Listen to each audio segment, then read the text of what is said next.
क्या आप भूतों में यकीन करते हैं? शायद नहीं। रोहन भी नहीं करता था। रोहन एक प्रैक्टिकल लड़का था, लॉजिक में मानने वाला। उसे लगता था कि अंधेरे में सिर्फ वो चीजें होती है जो हमें दिखाई नहीं देती। लेकिन उस रात मुंबई पुणे हाईवे पर रोहन को यह समझ आ गया कि कभी कभी जो चीजें दिखाई देती है वो हकीकत नहीं होती। आज मैं आपको रोहन की वो कहानी सुनाने जा रही हूँ जिसके बाद पुलिस फाइल्स तो बंद हो गई, लेकिन सवाल आज भी जिंदा है।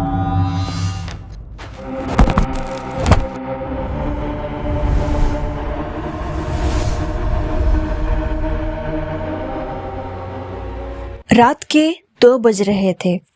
लोनावाला के घाट पर कोहरा इतना घना था कि हेडलाइट्स की रोशनी भी दम तोड़ रही थी। रोहन अपनी कार में अकेला था। म्यूजिक सिस्टम बंद था।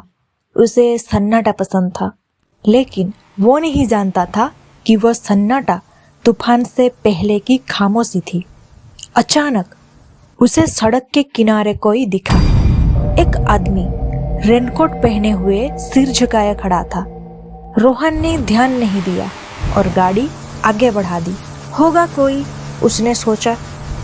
लेकिन ठीक 2 किलोमीटर बाद रोहन के पैरों ने अपने आप ब्रेक दबा दिए। वही आदमी, वही रेनकोट, वही कदकाठी। वो फिर से रोहन की कार के आगे खड़ा था। रोहन का दिमाग चकरा गया। वो 60 की स्पीड पर था और वो आदमी पैदल। वो आगे कैसे निकल सकता था? क्या वो कोई जुड़वा भाई था या रोहन का बहम? एक अजीब सी जिज्ञासा, या शायद उसकी बदकिस्मती। रोहन ने उसके पास जाकर कार रोक दी। उसने शीशा नीचे किया। उस आदमी ने कुछ नहीं कहा, बस एक उंगली से आगे का इशारा किया और बिना पूछे पिछले सीट पर बैठ गया। जैसे ही वो आदमी बैठा, कार के अंदर एक अजीब सी बदबू फैल गई। रोहन ने शीशे में देखा, वो आदमी भूत की तरह बैठा था। कहाँ जाना है भाई? रोहन ने पूछा, लेकिन कोई जवाब नहीं। फिर से रोहन की नज़र डैशबोर्ड के शीशे पर पड़ी, लेकिन पीछे वाली सीट खाली दिख रही थी। रोहन ने पलटकर पीछे देखा, वो आदमी वहीं बैठा था। उसने फिर शीशे में देखा, शीशा खाली था। रोहन के माथे पर पसीना आ गया। उसके हाथ स्टीयरिंग पर कांपने लगे। तभी उस पिछले सीट से एक आवाज आई। वो आवाज इंसान की नहीं लग रही थी। ऐसा लग रहा था जैसे कोई बहुत गहरे कुएं से बोल रहा हो।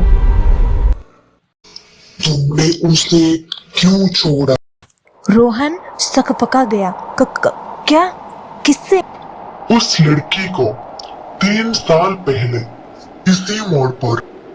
रोहन की सांसें रुक गई।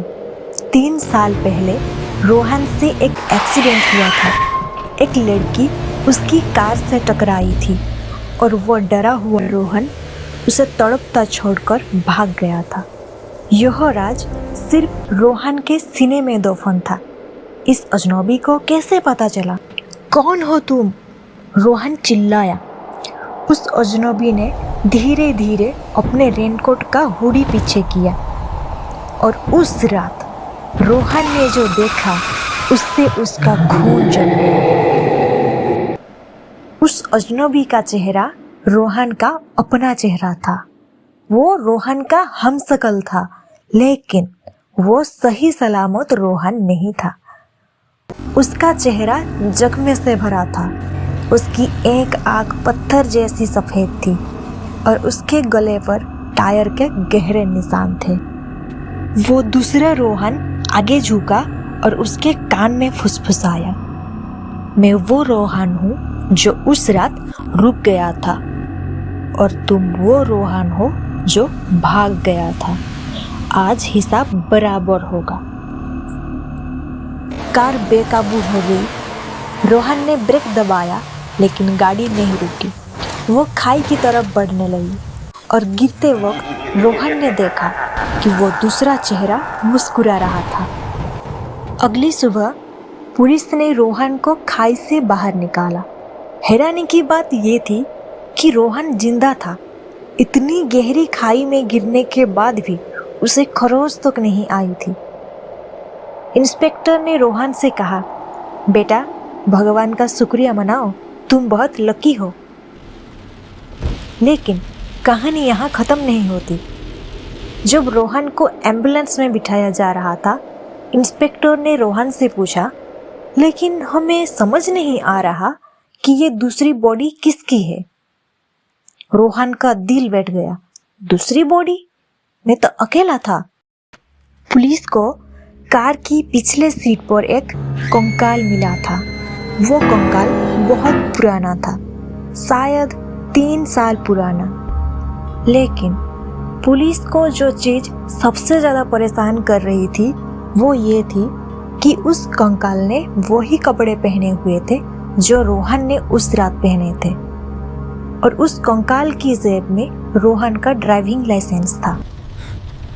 अब सवाल ये है, अगर वो कंकाल रोहन था तो जिसे हॉस्पिटल ले जाया गया वो कौन था?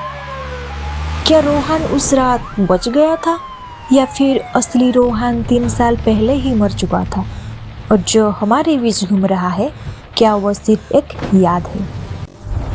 अगली बार जब आप रात को अकेले ड्राइव करें और पिछले सीट खाली दिखे तो एक बार पीछे मुड़कर जरूर देख लीजिएगा। क्या पता आप भी अकेले ना हो। आज के लिए इतना ही।